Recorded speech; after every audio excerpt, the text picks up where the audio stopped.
Burke Healy asks this wonderful question. I just bought my first real shop. Congratulations. And it's overwhelming. Do you have any recommendations on just how to get started with setting it up for the first time? Yeah, I do. When you're setting up a shop for the first time, I would recommend, there's some things you have to do for infrastructure, right? You've got to put in electrics, and if you're going to have bigger tools, you've got to have both 110 and 220, and probably three-phase power if you can afford it, if that's the kind of tooling you have. I have a need for all of those power distros here at the Cave. I'm lucky. This is an old industrial building, so it's got lots of power at the panel. If I had a recommendation about where to put power, I would put it regularly around the shop against the wall. I would probably put 220 in, you might try and localize it because it's expensive to run. But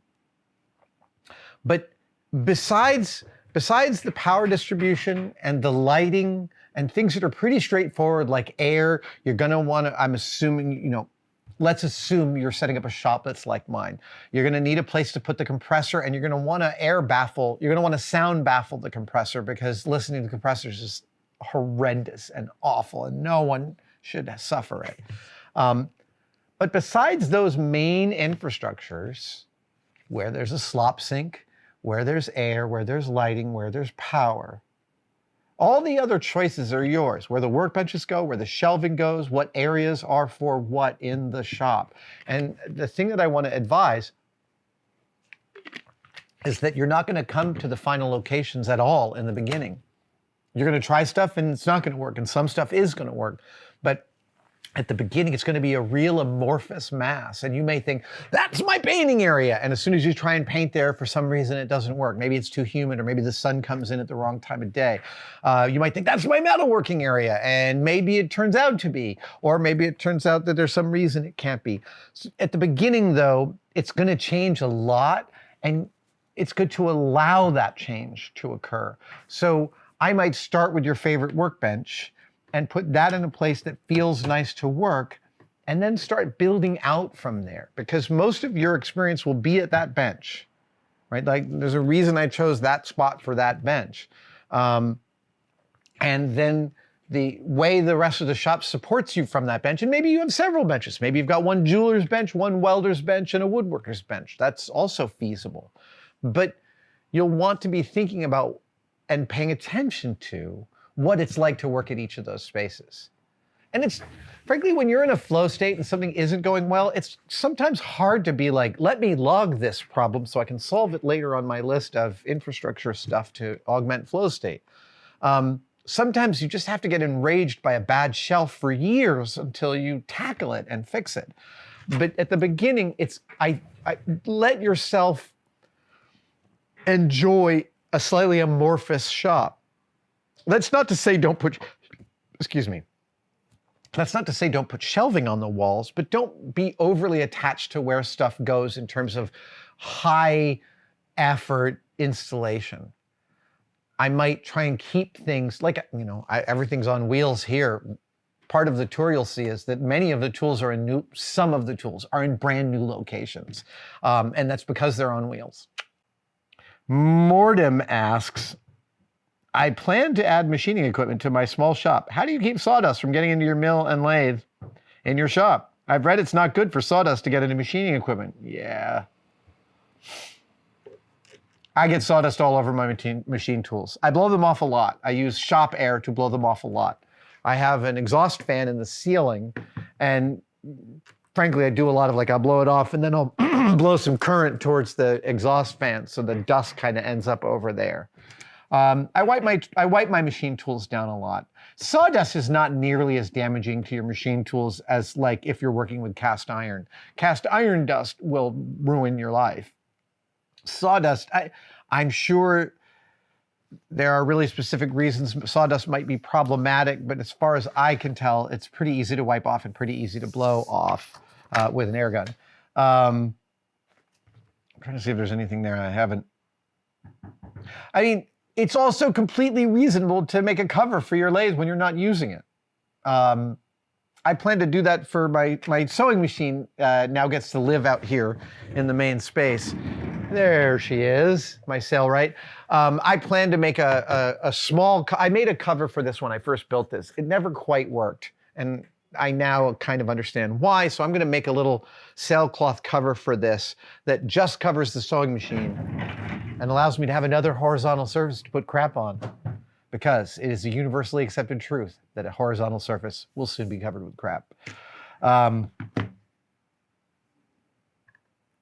And this is germane to Burke Healy's brand new shop. Thomas Essen says, wait, nope, I'm so sorry. This is Ziz's question. Aside from expansion, the need for more of the same storage, when and how do you decide that a given storage system needs to be redesigned and take a different form? It's usually after years of suffering with the old system. And the old system might have been a cardboard box with Sharpie on it. But even still, it's weirdly... Shops have an inertia. There are problems to solve now. There are problems to solve later. There's the work you've got to do now. There's the work you've got to do later. There's the work you want to do. There's the work you have to do. All of these things yield a system in which, well, you could certainly take all the square brass from over there and put it all over there with the other square brass. The fact is, you might not get to that for months because there's a whole brass system that needs addressing.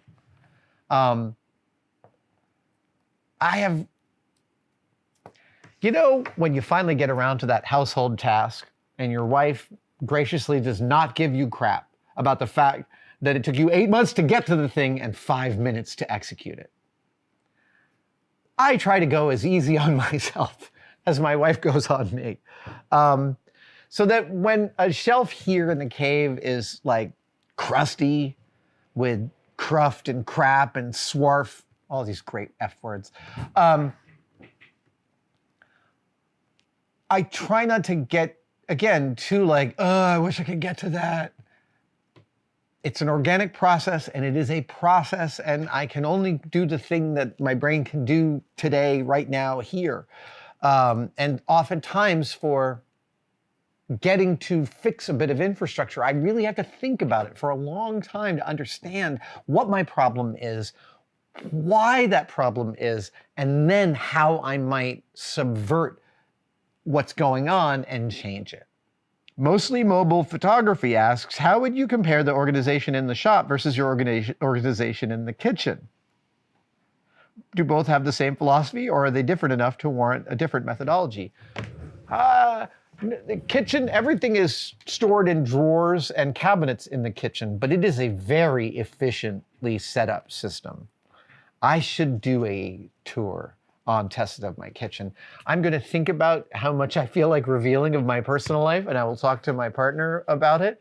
The kitchen system is incredibly well set up. We are very serious cooks in the house. My wife is really gifted. I am an excellent sous. I can execute. I cannot plan a menu. For some reason, that's not how my brain works. We had a funny moment. Yeah, I'm gonna say this little story. I have one more question to answer.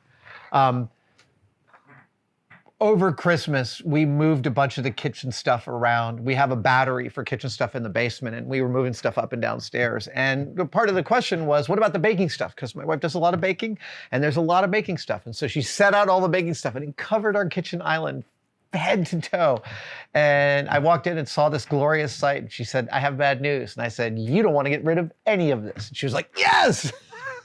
And I was like, totally acceptable, totally reasonable. That makes complete sense to me. She's like, but do I really need all these spring pans? Because I feel like I do. And I'm like, yes, you should have what you need at your disposal to execute the things that you might think about doing. We have like 9 little sets of tongs at the house. Little tongs. We bought them for a fundraiser we did where people were doing a lot of dishing out of food. But I can't tell you how great it is to have 9 sets of tongs. Every time Chinese food comes, it's a perfect way to distribute pot stickers and other stuff. We use those tongs more than maybe almost anything else in the kitchen. And we do have a lot of first order retrievability. Thank you so much for watching. If you'd like to support us even further, you can by becoming a tested member. Details are, of course, below, but it includes all sorts of perks, and we're building them all the time. You get advanced word and behind-the-scenes photos of some of our projects. Questions, you get to ask direct questions during my live streams, and we have some members-only videos, including the Adam real-time series of unbroken, unedited shots of me working here in the shop. They are weirdly meditative. Thank you guys so much. I'll see you on the next one.